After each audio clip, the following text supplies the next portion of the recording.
जय हिंद साथियों, हिमगिरी के उत्तुंग शिखर से मैं हूं आपका दोस्त सुनील चौरसिया सावन और आपके सामने यह वीडियो है बहुत ही प्रेरक और मनभावन। और साथियों, जैसा कि आपको मौसम भी दिख रहा है बहुत ही मनभावन, हिमालय की चोटी पर यह नदी कलकलाती हुई और आपको एक संदेश दे रही है कि आपका सिलेक्शन तय है। साथियों, आपने कुछ हमसे क्वेश्चंस पूछे हैं, बहुत ही रोचक क्वेश्चंस, उनका मैं जवाब आपको देने वाला हूं। जो भी आपने प्रश्न पूछे हैं उसका जवाब, जैसे मैं प्रश्नों को पढ़ दे रहा हूं, उसके साथ साथ अन्य भी प्रश्न हैं। जैसे एक कैंडिडेट का मेरे पास मैसेज आया बहुत ही मर्मस्पर्शी कि सर, आप अनाथ स्त्री, विधवा स्त्री, दिव्यांग लोग, किन्नर समाज के लोगों के लिए आप मुफ्त में टीच कर रहे हैं, उनके सिलेक्शन की तैयारी करवा रहे हैं, तो क्या जो तलाकशुदा है उसके लिए आपने क्या सोचा है? बिल्कुल, आपका प्रश्न जायज़ है, उचित प्रश्न है। तो जो तलाकशुदा हैं उनका भी हार्दिक स्वागत है, उनकी भी तैयारी में हम पूरा सहयोग करेंगे। और अगर आप सरकारी नौकरी की तैयारी कर रही हैं तो आप सिर्फ मैसेज कर दीजिए, अपना प्रमाण पत्र भेज दीजिए जिस भी वर्ग से आती हैं, और आपका फ्री में आपकी तैयारी करवाई जाएगी। ओके। शिक्षण विधियाँ, इसको लेकर कैंडिडेट ने मैसेज किया है कि सर, हम जब डेमो क्लास के लिए जाएंगे, इंटरव्यू के लिए जाएंगे, तो किस शिक्षण विधि को अपनाएंगे? तो हम इस वीडियो में इसकी भी चर्चा करेंगे। संदीप सिंह जो हमारे डेमो क्लास से जुड़े हुए हैं, तैयारी कर रहे हैं, बहुत अच्छी कविताएं लिखते हैं। आपकी कविता बहुत अच्छी लगी, होली के अवसर पे आपने कविता लिख के भेजी थी, मुझे समर्पित थी वो कविता, अच्छी लगी। कुछ कैंडिडेट का मैसेज है कि सर, नंबर कम है तो अब हम क्या करें? क्या डीएसएसबी की तैयारी आप करवाएंगे? यूपी टीजीटी पीजीटी की तैयारी करवाएंगे? बिल्कुल, आप परेशान मत होइए, इसकी तैयारी हम शुरू कर दिए हैं, तैयारी करवाएंगे, हम आपके साथ हैं। बहुत से कैंडिडेट कह रहे हैं कि सर, हमें नींद नहीं रात को लग रही है, क्योंकि केबीएस की परीक्षा उन्होंने पूरे मन से दी और परीक्षा तो दे दी लेकिन नंबर कम आ गए। अब उनको ये नहीं लग रहा है कि हम शॉर्ट लिस्टेड होंगे इंटरव्यू के लिए। तो फिर परेशान होने की आवश्यकता नहीं है, कोई यही थोड़ी भर्ती है, आगे और भी भर्ती आएंगी, केबीएस में भी आएंगे, दिल्ली में भी भर्ती आ रही है, यूपी में भी आई हुई है। तैयारी को जारी रखिए। और देखो, बहुत से कैंडिडेट्स तो ऐसे हैं, देखो मैं तैयारी को, मतलब आपके लिए मैं तैयार हूँ, ठीक है, मैं तैयार हूँ आपकी तैयारी के लिए, आपके सिलेक्शन के लिए। बहुत से कैंडिडेट तो ऐसे होते हैं कि एडमिट कार्ड आएगा तब हम पढ़ेंगे गुरुजी। बहुत ऐसे कहते हैं कि सर, अब फॉर्म भर देंगे तब पढ़ेंगे। लेकिन जो होशियार टाइप के होते हैं ना, उनको बस सुगबुगाहट लगती है ना कि बस भर्ती आने वाली है, तो लग जाते हैं और सिलेक्शन उन्हीं का होता है। देखो, 4 दिन पढ़ के नौकरी नहीं पा जाओगे। आज का पेपर देख रहे हो ना, अभी परीक्षा दिए हो ना, सिंपल सा क्वेश्चन गलत करके आ गए, सिलेक्शन से रह गए ना। तो नियमित पढ़ना पड़ेगा आपको, ठीक ना। तो इस तरह से अगर आपको लग रहा है कि हाँ, दिल्ली में डीएसएसबी के अंतर्गत नौकरी आ रही है, शिक्षक भर्ती आ रही है, तो अभी से लग जाओ, लगातार लगो। और मैं, अगर जो कैंडिडेट्स मुझसे जुड़ते हैं उनको पता होगा, अभी इंटरव्यू और डेमो क्लास की तैयारी करा रहा हूँ नवोदय विद्यालय और केंद्रीय विद्यालय के लिए। प्रतिदिन शाम को मैं वीडियो देता हूँ और जुड़ते ही पहले के जितने वीडियो है सारे वीडियो मिल जाती है आपको। मिलती है कि नहीं? जो जुड़े हो बताओ कमेंट बॉक्स में, मिलती है ना? मिल जाती है। ऐसे ही डीएसएसबी की तैयारी करोगे, नियमित वीडियो मिलेगी, और अनवरत प्रयास करोगे तब सफल हो जाओगे। कोई संडे नहीं। हमसे पूछते हैं कि सर, संडे को छुट्टी रखेंगे? कैसी छुट्टी जी? छुट्टी कैसी? जब तक सिलेक्शन नहीं तब तक छुट्टी नहीं। होली के दिन भी मैंने सुबह सुबह में एक वीडियो आपको प्रोवाइड करा दी थी, कट ऑफ को लेके, पेपर ही सॉल्व करवा दिया था। और शाम को अब तक की जितनी वीडियो मिली थी सारे ग्रुप में डाल दी मैंने। डाली थी कि नहीं? देख लीजिएगा जाके, जो हमारे नए कैंडिडेट्स जुड़े थे सब देख लिए, जो पब्लिक नहीं है वो मैंने डाल दी। ओके। तो आपके हितों के लिए पूरा प्रयास जारी है, आपका बस सिलेक्शन ही हमें चाहिए। एक क्वेश्चन है कि सर, केबी और केबीएस में क्या अंतर है? इसका जवाब दूंगा। एक का क्वेश्चन बहुत ही मतलब कि लाजवाब है कि सर, मेरे पास टीचिंग एक्सपीरियंस से संबंधित सर्टिफिकेट है, क्या उसको लगाने पे नंबर जुड़ेंगे, मतलब उसके नंबर मिलेंगे? इसका भी जवाब दूंगा। गुरुजी, एक तिनका कविता पढ़ा दीजिए। बिल्कुल पढ़ाऊंगा। एनओसी किससे बनवाएं? हाँ, ये प्रश्न बनता है, एनओसी किससे बनवाएं? प्रिंसिपल से बनवाएं कि जिलाधिकारी से बनाएं कि उप जिलाधिकारी से बनवाएं? बताऊंगा। गुरुजी, गोदान पढ़ा दीजिए। बिल्कुल 11th एंड 12th आरोह से कोई कविता पढ़ा दीजिए, पीजीटी हिंदी वाले डिमांड कर रहे हैं। तो कल शाम को मैंने डेमो क्लास में मैंने पढ़ा के वीडियो बना दी ना कि ये दिन जल्दी जल्दी ढलता है, इस कविता को मैंने पढ़ाई थी और ग्रुप में मैंने डाल दी थी। ये वीडियो पब्लिक नहीं है, इसके पहले मैंने कविता पढ़ाई थी। कौन सी कविता याद है? चिड़िया कविता एक उड़ान है, चिड़िया के बहाने, इस कविता को मैंने पढ़ाई थी, शायद आपको याद होगा। और वो भी वीडियो पब्लिक नहीं है और डेमो क्लास वालों को मिल गई है। बच्चे काम पर जा रहे हैं, बिल्कुल इस कविता को मैं पढ़ाऊंगा बहुत जल्दी, क्योंकि समसामयिक मुद्दे पर यह कविता है। क्या है? समसामयिक मुद्दे पर है। बच्चे काम पर जा रहे हैं, इसमें बाल श्रम का विरोध किया गया है अपने आप में। राजेश जोशी जी की कविता है, ठीक है। रस छंद अलंकार पे बहुत जल्दी कविता मिले, डेमो क्लास में प्रोवाइड कराऊंगा। एक ने कहा है कि सर जब हम लोग पढ़ाएंगे इंटरव्यूअर के सामने तो क्या ऊपर कालांश दिनांक जितना फॉर्मेलिटी होता है सब पूरा करेंगे? देखिए आप पूरा कर सकते हैं, लेकिन मैंने अभी तक देखा है, जैसे कि मैं इंटरव्यू लेता भी हूँ तो वहाँ पे भी मैंने देखा है कि कैंडिडेट आते हैं और लिखना शुरू कर देते हैं दिनांक कालांश। तो हम लोग कहते हैं कि अरे रुकिए रुकिए, क्योंकि वो आया है उससे पहले 10 आ चुके हैं। ठीक, बात को समझना है, मैं आपको अंदर की बात बता रहा हूँ। जैसे मान लो कि आप इंटरव्यूअर के सामने इंटरव्यू देने जा रहे हो, ठीक, आपके जाने से पहले 10, 15, 20 आ चुके हैं, इंटरव्यू देख के चले गए हैं और इंटरव्यूअर उनका इंटरव्यू ले चुके हैं। अब आप आए हो, फिर आपके बाद भी अभी 15, 20, 50 आएंगे और सब जब वही लिखेंगे तो जो इंटरव्यू को झेल रहा है, जो खेल खेल रहा है बैठ के कुर्सी पे, कितने से लिखवाएगा दिनांक भाई? तो देखो आप लिखने का प्रैक्टिस कर लेना, दिनांक कालांश जो भी है सब लिख लो। अगर आप बीएड किए हो तो आपको पता है, फॉर्मेलिटी सीख लो, जाना लिखना, लेकिन वो कहेंगे कि नहीं नहीं आप डायरेक्ट टॉपिक पढ़ाइए, डायरेक्ट टॉपिक पढ़ाइए। ऐसा होता है, हम लोग भी ऐसा ही करते हैं। जब इंटरव्यू लेते हैं तो कॉन्ट्रेक्चुअल टीचर्स आते हैं, उसका इंटरव्यू मैं भी लेता हूँ, हम लोग कहते हैं कि नहीं नहीं रहने दीजिए, आप सीधे टॉपिक पढ़ाइए। लाइव आइए गुरुजी, कई कैंडिडेट कह रहे हैं कि सर लाइव आइए। बिल्कुल आएंगे, किसी दिन आएंगे।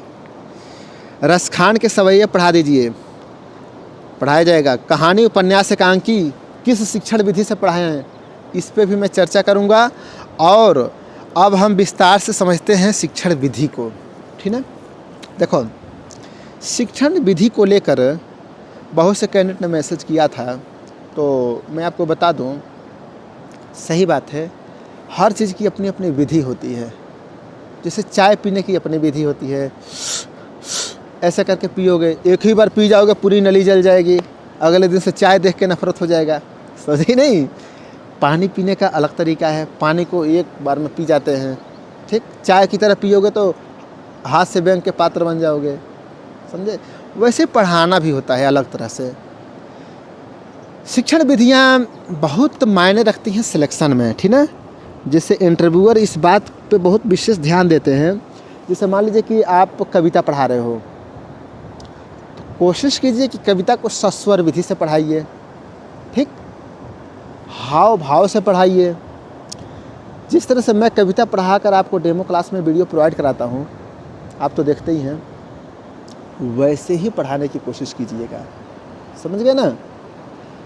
जैसे मान लीजिए कि इसके पहले मैंने वो कविता पढ़ा दी थी, बसंत से मैंने एक कविता पढ़ाई थी। हाँ, रहीम के कबीर की साखियाँ मैंने पढ़ाई थी, ठीक ना। तो साखी मतलब दोहे कैसे पढ़ें, कैसे पढ़ाएं, ये मैंने तरीका बता दिया था। जैसे मान लो कि कबीर की साखियाँ मैंने पढ़ा दी, तो जाहिर सी बात है कि कोई भी दोहा पढ़ाओ उसी विधि से पढ़ा देना। अब विधि अभी मैं आपको नदी के किनारे बैठ के कलकलाती हुई नदी के साथ ताल से ताल मिला के आपको विधि बता रहा हूँ। ये तो कथनी हो गया। कबीर ने कहा है ना, दोहे ऐसे पढ़ाना कि कथनी मीठी खाड़ सी करनी विष की लोई, कथनी मीठी खाड़ सी करनी विष की लोई, कथनी तज करनी करो, कथनी तज करनी करो, विषते अमृत होए। तो देखो अभी तो मैं कथनी कह रहा हूँ, मतलब बता रहा हूँ कि गा के पढ़ाना, लेकिन पढ़ा के भी दिखाता हूँ, करके दिखाता हूँ कि ऐसे पढ़ाना, समझे। तो वहाँ पे ध्यान देना, जाके वीडियो देख लेना ज़रूर। अब उस विधि को अपनाना। अगर कविता पढ़ा रहे हो तो, अगर मान लो कहानी पढ़ा रहे हो, एक कहानी पढ़ा के दिखा दूंगा, तो वहाँ पे थोड़ी सस्वर विधि अपनाओगे। सस्वर विधि अपनाओगे, हास्य व्यंग के पात्र बन जाओगे, सिलेक्ट नहीं होगे, रिजेक्ट होकर चले आओगे, भगवान न करे ऐसा हो। समझे ना। तो इसलिए कविता के साथ साथ कहानी पढ़ाने की अलग विधि होती है। कहानी पढ़ाने का मैं तरीका आपको थोड़ा सा यहाँ बता दे रहा हूँ, क्योंकि हमारे टीजीटी पीजीटी हिंदी वाले कैंडिडेट्स बहुत ज़्यादा हमसे जुड़े हुए हैं, तो हम आपको ध्यान में रख के ज़रूर वीडियो बनाते हैं। देखो, कभी भी कहानी पढ़ाना इंटरव्यूअर के सामने, तो सामने उसके जाना ना, तो पहले थोड़ा सा समरी बता देना कि बच्चों, उनको बच्चों कह के संबोधित करना, प्यारे विद्यार्थियों, ठीक ना। बच्चों नहीं, विद्यार्थियों कहना, प्यारे विद्यार्थियों, ठीक ना, ऐसे कह के संबोधित करना। और पहले शॉर्ट में बता देना, जैसे दो बैलों की कथा पढ़ा रहे हो, समरी बता देना थोड़ा सा, 1 मिनट के अंदर में, 30 सेकंड में। इसमें ईमानदारी की बात की गई है, सत्यता की बात की गई है, ठीक ना। जैसे मान लो पंच परमेश्वर में, तो वहाँ पर भी तटस्थता की बात की गई है, ठीक ना, वहाँ भी ईमानदारी की बात है, समझे। इस तरह की बात है। ईदगाह कहानी के बारे में बताना, तो वहाँ पे बाल मनोभाव से संबंधित बातें की गई हैं, और क्या बताया गया है ये बता देना शॉर्ट में। फिर बताना कौन कौन से पात्र हैं, इसे मैं एक पढ़ा के दिखा दूंगा, ओके, डेमो क्लास में। हाँ, एक ने पूछा है कि नंबर कम है तो क्या करें। देखिए, नंबर कम है, परेशान मत हो, डीएसएसबी की तैयारी में लग जाओ, ठीक ना। फॉर्म भर देना तुरंत, उसमें हो जाएगा, कोई दिक्कत नहीं है, ठीक ना। अधिक सीटें भी आएंगी। यूपी की तैयारी करना शुरू कर दो, टीचर बनना है बन जाओगे, ठीक ना। परेशान मत रहना, मैं आपके साथ हूँ। अगर मुझसे जुड़ना चाहो तो जुड़ सकते हो, ठीक ना। अब मैं तैयारी करना शुरू कर दिया हूँ। एक ने बहुत अच्छी मतलब की बातें पूछी हैं कि सर केबी और केबीएस में क्या अंतर होता है। देखो, मैं आपको बता रहा हूँ, केबी और केबीएस में वही अंतर होता है जो इस पहाड़ और इस पत्थर में अंतर है, समझे। मतलब ये पहाड़ क्या है, केबीएस है, और ये पत्थर क्या है, केबी है, समझ गए नहीं। कहने का मतलब, केबीएस का मतलब होता है केंद्रीय विद्यालय संगठन। क्या होता है, केंद्रीय विद्यालय संगठन। और एक केंद्रीय विद्यालय संगठन में इस समय, केंद्रीय विद्यालय संगठन एक है इस दुनिया में, उसमें लगभग 1252 केंद्रीय विद्यालय हैं। केवी का फुल फॉर्म होता है केंद्रीय विद्यालय, केवीएस का फुल फॉर्म होता है केंद्रीय विद्यालय संगठन। संगठन एक है, उस संगठन के अंतर्गत देश विदेश में अनेक केंद्रीय विद्यालय हैं, ठीक है। तो यह अंतर होता है, यह केंद्रीय विद्यालय संगठन है और उसमें एक केंद्रीय विद्यालय है, ओके। आपने डिमांड किया है कविता पढ़ा दीजिए, पढ़ा दूंगा डेमो क्लास में। एनओसी किससे बनवाएं गुरुजी, ये बता दीजिए। देखो, एनओसी किससे बनवाएं, इसका सिंपल सा जवाब ये है, जैसे मान लीजिए कि मैं उदाहरण के रूप में बता रहा हूँ। जैसे मान लीजिए कि मैं हूँ केंद्रीय विद्यालय संगठन में हूँ, ठीक, मुझसे सीखना, दूसरों का उदाहरण नहीं, मुझसे ही सीख लो। और मान लो कि मैं पीजीटी हिंदी हूँ केंद्रीय विद्यालय में, और मैं मान लो कि मैं डिग्री कॉलेज में या विश्वविद्यालय में प्रोफेसर बनना चाहता हूँ। फॉर्म आ गया है, भरना चाहता हूँ, ठीक। तो फॉर्म अप्लाई करने से पहले या फिर इंटरव्यू देने जाने से पहले तो परमिशन लेना होता है, प्रिंसिपल के नाम पत्र लिख करके। सेवा में श्रीमान प्राचार्य महोदय एक भर्ती आई हुई है, उसके लिए मैं अप्लाई करना चाहता हूँ, ठीक है। अनुमति देने की कृपा करें। सूचनार्थ, सूचना दे दो, उनको सूचित कर दो कि फॉर्म आया हुआ है, ठीक ना। उसके बाद से परमिशन मिल जाएगा। जब आप शॉर्ट लिस्टेड हो गए, इंटरव्यू देने जाओगे, मतलब अब ये लग रहा है कि हाँ उसमें तुमको होना है, तब एनओसी बनाओगे, नो ऑब्जेक्शन सर्टिफिकेट, अनापत्ति प्रमाण पत्र हिंदी में कहते हैं, ठीक ना। तो मैं किसको लिखूँगा, हम केबी के टीचर्स किसके लिए लिखते हैं, जो हमारे विभाग के उच्चाधिकारी हैं। जैसे मान लो डिप्टी कमिश्नर, उनके नाम लेटर लिखते हैं। प्रतिष्ठा में श्रीमान उपायुक्त महोदय, ठीक, आयुक्त महोदय का नहीं, जो हमारे प्रिंसिपल से ऊपर हैं उनको, ठीक, उनके पास लेटर लिखते हैं और उनसे एनओसी मांगते हैं, तब एनओसी मिल जाता है। तो इसी तरह से आप जिस भी विभाग में हो, उस विभाग का जो हेड है उससे आप एनओसी ले सकते हो। आपको दूसरी जगह नहीं जाना है कि डीएम साहब से लेंगे कि एसडीएम साहब से लेंगे कि तहसीलदार से लेंगे, उनसे नहीं लेना है। बाकी आप जिस भी विभाग के लिए, हो सकता है कि आप जिस नौकरी के लिए तैयारी कर रहे हो उसके लिए एनओसी का किससे लेना है, आप उसके जो हेड है उससे एक बार विचार विमर्श कर लेना, ठीक ना। हो सकता है वहाँ पर नियम कोई और हो, आप थोड़ा सा कन्फर्म कर लेना, ठीक है। गोदान पे डेमो मिल जाएगा। 11-12 की किताब से पढ़ाइए, पढ़ा दिया हूँ और भी पढ़ा दूंगा। बच्चे काम पर जा रहे हैं, पढ़ा दूंगा। रस छंद अलंकार डेमो क्लास में वीडियो मिल जाएगी। ओके, क्लास दिनांक बता दिया हूँ कैसे क्या करना है। लाइव आइए। जी सर, जल्दी आ जाऊँगा, लाइव आऊँगा। ठीक ना। और इस तरह से ये छुट्टी उट्टी आप लोग पूछे हो तो छुट्टी का थोड़ा सा वो मत रखना।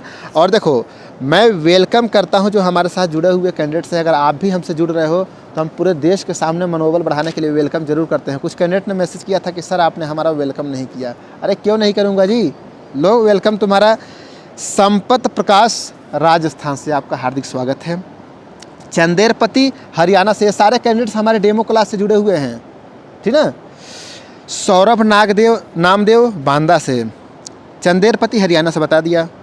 अंजलि हरिद्वार से, होली के दिन ये कैंडिडेट्स हमसे जुड़े थे। होली के दिन कौन कौन से जुड़े उनका मतलब अभी लगा के मैं स्वागत कर रहा हूँ आज। अंजलि हरिद्वार, राहुल तिवारी बागी बलिया, इन्होंने जो अपना इंट्रोडक्शन लिख के भेजा था ना, बहुत ही शानदार तरीके से। जी हाँ, ऐसे ही लिखना बायोडाटा में, ठीक है। बायोडाटा कैसे बनाया मैंने वीडियो बना दी है। गुड्डी रानी हरियाणा, मोनिका हरियाणा से, ब्रिजपाल नांगलोई दिल्ली से, देशराज सिंह हापुड़ से, संजीव कुमार अलवर राजस्थान, नीलम यादव हरियाणा, अनीता रोहतक हरियाणा, मोहनलाल प्रजापति जयपुर, विपिन कुमार बिहार से, उमा देवगढ़ से, आपका हार्दिक स्वागत है उमा मैडम। अमरेंद्र कुमार आनंद बिहार से, आशीष अलवर से, नरेंद्र हरियाणा से, आपका हार्दिक स्वागत है जी अबीर लगा के। ज्योति मीणा करौली से राजस्थान से, सुदेश कुरुक्षेत्र हरियाणा से, सविता बांद्रा महाराष्ट्र से, रविकांत जायसवाल, क्या भड़भड़ा रहा है, पहाड़ पे ऐसे ही पुल रहते हैं, भड़भड़ भड़भड़ करता है। सविता बांद्रा महाराष्ट्र से, रविकांत जायसवाल शिव की नगरी वाराणसी से, संकट मोचन आर्या देवरिया से, मैं भी हूँ कुशीनगर से, सविता यादव प्रयागराज, शैलेंद्र यादव आजमगढ़, प्रमिला दिल्ली से, सावित्री उत्तर प्रदेश से, शीलू यादव, पता लिख के भेज दीजिएगा, पता नहीं लिखे हैं आप, हिना किस्बा गुजरात से, ज्योति शुक्ला बाराबंकी, स्तुति दिल्ली से, रुक्मणी पीलीभीत, सोनू दिल्ली, नम्रता पाठक योगी आदित्यनाथ बाबा जी की वहाँ गोरखपुर से, और कनकलता पटेल से। आपके जीवन में खुशियों का रंग बरसे। होली के दिन आप सब ने मेरे साथ अपना जुड़ाव रखा ना, आपका भविष्य उज्जवल हो। ओके, और हमारी तैयारी जारी रहेगी तब तक जब तक हम इंटरव्यू और डेमो क्लास को क्रैक न कर दें। ओके, तो पूरे दम खम के साथ आप लगे रहिए, हम आपके साथ बने हुए हैं। कुछ कैंडिडेट पूछते हैं कि सर शाम वाली क्लास होती है, कितने घंटे की होती है? अरे भैया, जब आप जुड़ोगे मुझसे तो आपको इतनी वीडियो मिल जाएगी पहले वाली कि दिन भर देखो, तुम थक जाओगे, वीडियो नहीं ख़त्म होगी, समझे। घंटे का हमारे वहाँ घंटे का हम घंटा बजा चुके हैं। कोई लिमिट नहीं है, वीडियो मिल जाएगी, आप देखते रहो। हाँ, वो पब्लिक नहीं है, जो हमसे जुड़ेगा उसको मिलेगी, ठीक है। तो हमारा प्रयास कैसा लगा, आपको अगली वीडियो किस टॉपिक पे चाहिए, कमेंट बॉक्स में ज़रूर टाइप कीजिए। फिर मिलते हैं एक शानदार वीडियो के साथ, ऐसे ही मनभावन मौसम के साथ। तब तक के लिए बहुत बहुत धन्यवाद। बेस्ट ऑफ लक, तैयारी में लगे रहिए, आपका भविष्य उज्जवल हो।